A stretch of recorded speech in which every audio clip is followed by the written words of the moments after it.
आप लोग जो है सामाजिक विषय में नागरिक शास्त्र पढ़ रहे हैं। आपको पार्ट 1 हमारा संविधान सबसे पहले पढ़ाया गया, फिर पार्ट 2 व्यवस्थापिका, पार्ट 3 जो है हमारा वो चल रहा है आपका पार्ट 3 क्या है आपकी कार्यपालिका, पार्ट 3 क्या है आपकी कार्यपालिका। लेकिन पहले आप शुरू से इसको जानिए। अब संविधान में क्या है, पहले सबसे पहले हमें ये पता होना चाहिए हमारा संविधान क्या है। संविधान एक लिखित रूप में दस्तावेज है जो जिससे हमारे देश का कानून चलता है, अनुशासन और प्रशासन पूरा चलता है। समझ में आ गया? संविधान क्या है? एक लिखित दस्तावेज है जिससे पूरे देश का प्रशासन चलता है। ठीक। अब संविधान में और क्या लिखा गया है? संविधान में मौलिक अधिकार लिखे गए हैं, मौलिक अधिकार। अब हमारे संविधान में कुल कितने मौलिक अधिकार हैं? कितने मौलिक अधिकार हैं? कौन कौन? समानता का अधिकार,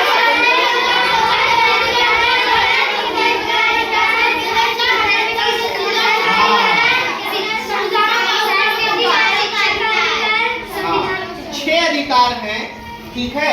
और 6 अधिकारों के बाद फिर हमारे मौलिक कर्तव्य कितने हैं संविधान में? 11।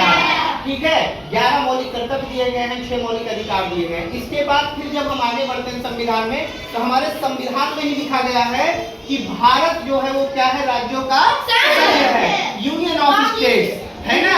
और जिसमें संघ एवं राज्यों की विधायी शक्तियां जो हैं, यानी संघ और राज्यों की विधायी शक्तियां जो हैं वो 3 भागों में बांट दी गई। कितने भागों में बेटा? 3 भागों में बांट दी गई हैं।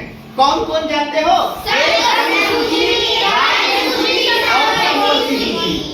अब आपको पता होना चाहिए, जैसे केंद्र, संघ मतलब केंद्र जो है, केंद्र की जो मामले होते हैं वो विदेशी मामले हैं, नेशनल हाईवे NH लिखा गया है ना, नेशनल हाईवे राष्ट्रीय राजमार्ग, रक्षा मंत्रालय, पोस्ट ऑफिस एवं संचार जो डाक होता है, बैंक है, रेल है, ये सब केंद्र के अंतर्गत आते हैं। यहाँ का कोई मामला होगा तो केंद्र सरकार देखेगी, है ना।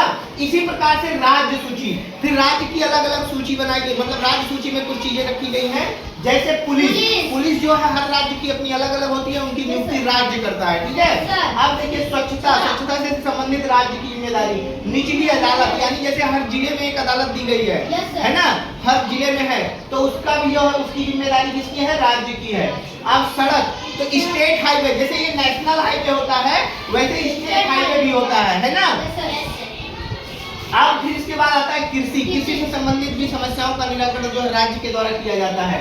फिर उसके बाद है समवर्ती सूची। समवर्ती सूची में होते हैं जो दोनों में होते हैं, दोनों में कॉमन होते हैं। जैसे शिक्षा, आपको शिक्षा मंत्री जो है वो केंद्र में भी मिलेंगे और शिक्षा मंत्री राज्य में भी मिलेंगे, ठीक है। शिक्षा मंत्री, स्वास्थ्य इसी प्रकार से स्वास्थ्य मंत्री वहां भी है, स्वास्थ्य मंत्री यहाँ भी है ना। विवाह है, विवाह से संबंधित पंजीकरण वगैरह जो होता है वो केंद्र राज्यों में, ठीक है बेटा। अब इतना होने के बाद फिर हम आते हैं सरकार के अंग। अब हमारा एक सरकार बन गया, क्या बन गया? सरकार। अब सरकार के कितने अंग होते हैं बेटा? कौन कौन से? ठीक। अब व्यवस्थापिका, एक केंद्र और राज्य हमने देखो अलग अलग लिखा है बेटा। केंद्र क्या है? केंद्र की व्यवस्थापिका संसद है, केंद्र का जो कार्यपालिका वो केंद्रीय मंत्रिपरिषद है, और न्यायपालिका जो है वो उच्चतम न्यायालय है। अच्छा, आप लोग अब ये बताइए क्या उच्चतम न्यायालय हमारा कहाँ है? कितने लोग जानते हैं कहाँ है उच्चतम न्यायालय? बताइए। हाँ बोलिए। नई दिल्ली। नई दिल्ली। क्या बताया आप? नई दिल्ली। हाँ, नई दिल्ली। अब इसके बाद आता है, देखिए राज्य का जो होता है व्यवस्थापिका वो विधानमंडल होता है, और विधानमंडल में राज्य मंत्रिपरिषद और उच्च न्यायालय। उच्च न्यायालय कहाँ है हमारा? कहाँ है? Very good. अब इसके बाद देखिए इसका क्या काम है? व्यवस्थापिका का कानून बनाना। कल आपको कानून बना के हम बताए थे कि जैसे बहुमत होता है उसके बाद जो है प्रस्ताव पेश किया जाता है, फिर दोनों सदनों में पेश करने के बाद राष्ट्रपति के पास जाता है। सेम वही विधानमंडल में भी होता है, ठीक है।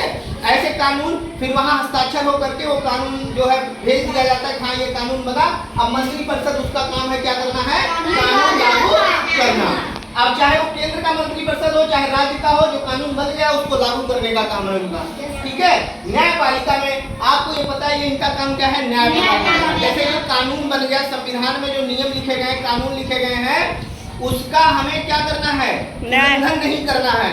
यदि नियम कानून को कोई नहीं मानता है तो वो हम लोग सीधे न्यायपालिका की शरण में जा करके या फिर न्यायपालिका उसको दंडित करेगा, या जो सजा होगी, प्राविधान होगा, वो उसको दिया जाएगा। जैसे आप अभी देखिए ड्रेस पहन के आए हैं, ये ड्रेस हमने नहीं लगाया है, ये एक नियम कानून के तहत है, ठीक है। आप यहाँ निःशुल्क शिक्षा पा रहे हैं, एक संविधान में लिखा गया है शिक्षा का अधिकार अधिनियम RTE, राइट टू एजुकेशन, कब लागू हुआ था, किसी को पता है? हाँ बताओ बेटा। 1950 नो नो 2002 2002 में सर्व शिक्षा अभियान, बताओ 2009 में, ठीक है, वेरी गुड। अब देखिए, अब आते हैं हम संसद पर। अब जैसे केंद्रीय मंत्रिपरिषद हमारा जो होगा, अब इसमें संसद में क्या होता है, संसद 3 लोगों से, देखिए राष्ट्रपति, लोकसभा और राज्यसभा से मिलकर बना है। किससे? राज्यसभा और राष्ट्रपति। अब आप ये बताइए, लोकसभा जो है ना, लोकसभा में वर्तमान में सदस्यों की संख्या कितनी है? कितनी है? और अधिकतम हो कितनी सकती है? अच्छा, लोकसभा के जो सदस्य होते हैं उनको हम लोग क्या कहते हैं? क्या कहते हैं? लोकसभा नहीं, लोकसभा में जो सदस्य हैं उनको क्या कहेंगे? उच्च। जैसे अभी इस समय आपके यहाँ जो लोकसभा में सदस्य चुने गए हैं, अभी चुनाव हुआ था, हमने उस दिन आपको बताया था उनका चुनाव चिन्ह और उनका चुनाव चिन्ह सब प्रत्याशियों को बताया था ना। हाँ, कौन थे? निषाद जी थे ना, कौन थे? राज, बताओ। निषाद, वो कौन है इस समय? सांसद है। कौन है? सांसद इस समय वर्तमान में है, और उनको सांसद कहा जाता है। जो संसद के सदस्य होते हैं उनको सांसद, चाहे लोकसभा का कोई हो चाहे राज्यसभा का हो, उनको दोनों को हम क्या कहेंगे? सांसद कहेंगे। क्या कहेंगे? सांसद। समझ में आ गया बेटा? अब ये बताइए, इसमें 2 सदन होते हैं, जैसे एक निम्न सदन और एक उच्च सदन, यानी लोअर हाउस और अपर हाउस। अब लोअर हाउस कौन सा है? सभा। लोअर हाउस कौन सा है? लोकसभा। यानी निम्न सदन जो है वो लोकसभा है, तो अपर हाउस क्या है? राज्यसभा। यानी उच्च सदन जो है वो राज्यसभा। अच्छा, ये बताइए, लोकसभा के सदस्यों का कार्यकाल कितने वर्ष का होता है? 5 वर्ष। 5 वर्ष, वेरी गुड। और राज्यसभा के सदस्यों का कार्यकाल कितना होगा? 6 वर्ष। बहुत सुंदर। अब आपको ये बताना है बेटा, इसमें देखिए, जैसे लोकसभा के सदस्यों की संख्या आपने बताया, अब राज्यसभा के सदस्यों की संख्या आप बताएंगे कितने होते हैं? वर्तमान में कितने हैं? 245। वर्तमान में कितने हैं? 245। Very good, 245। अच्छा, वो कितने सकते हैं अधिकतम? 250। Very good. अच्छा, ये बताइए, इसमें अस्थाई सदन कौन सा है? राज्यसभा या लोकसभा? राज्यसभा। Very good. राज्यसभा स्थायी सदन है और अस्थायी सदन लोकसभा। इतना समझ में आ गया? तो ये हो गया संसद, यानी ये केंद्र का हो गया। अब विधानमंडल में आते हैं राज्य। राज्य हमारा विधानमंडल, जितने राज्य हैं सब, हर राज्यों का अपना एक विधानमंडल है। हम उत्तर प्रदेश राज्य की चर्चा करेंगे, जो हमारा अपना राज्य है। उत्तर प्रदेश की राजधानी कितने लोगों को पता है? लखनऊ। Very good. चलिए, अब हम आते हैं, देखिए, राज्यपाल विधानसभा और विधान परिषद से मिलकर बना, ठीक है। अब इसमें हम सबसे पहले ये देखेंगे कि अच्छा, ये बताइए, राज्यपाल का कार्यकाल कितने वर्ष का होता है? 5 वर्ष का। अच्छा, राष्ट्रपति का कार्यकाल कितने वर्ष का होता है? 6। वर्तमान में राष्ट्रपति का नाम किसी को पता है? कौन है? पता है। बताओ विश्वास यादव बेटा।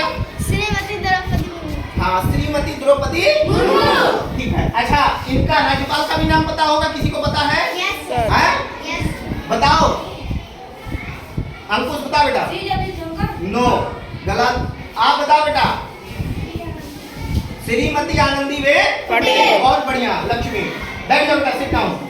अब देखिए आगे, अब इसमें देखिए, हम जो है विधानमंडल के बारे में, राज्यपाल किसको देख रहे हैं आप? राज्यपाल। राज्यपाल के बाद विधानसभा। अच्छा, ये बताइए, वर्तमान में उत्तर प्रदेश में कुल विधानसभा की कितनी सीटें हैं, यानी कितने सदस्य हैं? 403। कितने? 403। 403। अच्छा, उत्तर प्रदेश की सरकार बनानी हो तो कितनी सीटें चाहिए? 202। कैसे? 202। जब आधे से ज्यादा जिसकी सीटें मिल जाएंगी वही सरकार बनाता है। Yes, sir. सही हो गया है? अब देखिए, विधानसभा में जैसे कोई सदस्य है तो उसकी कम से कम कितने वर्ष आयु होनी चाहिए? 25। और लोकसभा के सदस्य की कितनी आयु होनी चाहिए? 30। 35। लोकसभा के सदस्य की आयु कितने वर्ष होनी चाहिए? 20। हाँ? 20। 25 वर्ष। कितनी होनी चाहिए? 25 वर्ष। और राज्यसभा के सदस्य की आयु 30 वर्ष। Very good. आप देखिए, अब आगे आते हैं हम लोग विधानसभा में। जैसे विधानसभा के जो सदस्य होते हैं उनको एमएलए कहा जाता है। क्या कहा जाता है? आप लोगों ने नाम सुना होगा विधायक। विधायक सुना होगा नाम ना? विधायक भी आपके विद्यालय में आए थे, सांसद जी भी आपके विद्यालय में आए थे, है ना? तो आप लोग दोनों लोगों से परिचित हैं। तो कहने की बात है, आप देखिए, तो विधानसभा में जो सदस्य होते हैं उनको एमएलए यानी मेंबर ऑफ लेजिस्लेटिव असेंबली क्या कहते हैं? Member of legislative assembly. अब इसी प्रकार से विधान परिषद है हमारा। क्या है? विधान परिषद। विधान परिषद में इस समय उत्तर प्रदेश के विधान परिषद में कुल कितने सदस्य हैं? 100। कितने सदस्य हैं? 100। Very good. अच्छा ये बताइए, विधान परिषद के सदस्य को क्या कहते हैं? क्या कहते हैं? MLC. MLC. Very good, Utkarsh, बहुत बढ़िया बेटा। क्या कहते हैं उसको? एमएलसी। एमएलसी का फुल फॉर्म क्या होता है? Member of legislative council. हाँ, member of legislative council. Very good. अब अच्छा बताइए, विधान परिषद के जो सदस्य चुने जाते हैं, जैसे उसमें अलग अलग लोगों के द्वारा चुने जाते हैं।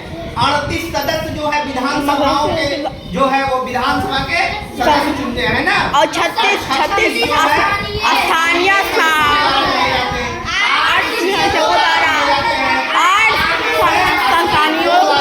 और 10 जो है राज्यपाल द्वारा मनोनीत किए जाते हैं। ठीक है, समझ में इतना आ गया बेटा? अब आते हैं राष्ट्रपति पर। अच्छा, राष्ट्रपति का कार्यकाल कितने वर्ष का होता है? 6। कितने वर्ष का कार्यकाल होता है? 5 वर्ष का। कितने वर्ष का? राष्ट्रपति का कार्यकाल कितने वर्ष का होता है? उपराष्ट्रपति का कितना होगा? 5 उनका भी है, 5। ठीक है, समझ में आ गया? अब देखिए, राष्ट्रपति का नाम आप लोगों को पता है? ये कौन है वर्तमान में? श्रीमती द्रौपदी मुर्मू। उपराष्ट्रपति कौन है? श्री जगदीप धनखड़। श्री जगदीप धनखड़। अब देखिए, जैसे अभी आपने यहाँ पर एमएलए इनको जाना विधानसभा के सदस्य को, ऐसे जो लोकसभा के सदस्य होते हैं इनको हम लोग एमपी कहते हैं, मेंबर ऑफ पार्लियामेंट। क्या कहते हैं? Member of parliament. और हिंदी में हमने आपको बताया कि इनको सांसद कहा जाता है। क्या कहा जाता है? सांसद। तो आप तीनों ये पार्ट समझ गए बेटा? इनका अधिकार क्या होता है? राष्ट्रपति जो है 35 साल, जिसकी उम्र ज्यादा हो जाए वही राष्ट्रपति, यानी 35 साल से अधिक उम्र होनी चाहिए तभी वो राष्ट्रपति बन सकता है। और राष्ट्रपति हमारे देश का कौन होता है? देश का प्रथम नागरिक कौन है? राष्ट्रपति। हाँ, देश के प्रथम नागरिक कौन? राष्ट्रपति। समझ में आ गया?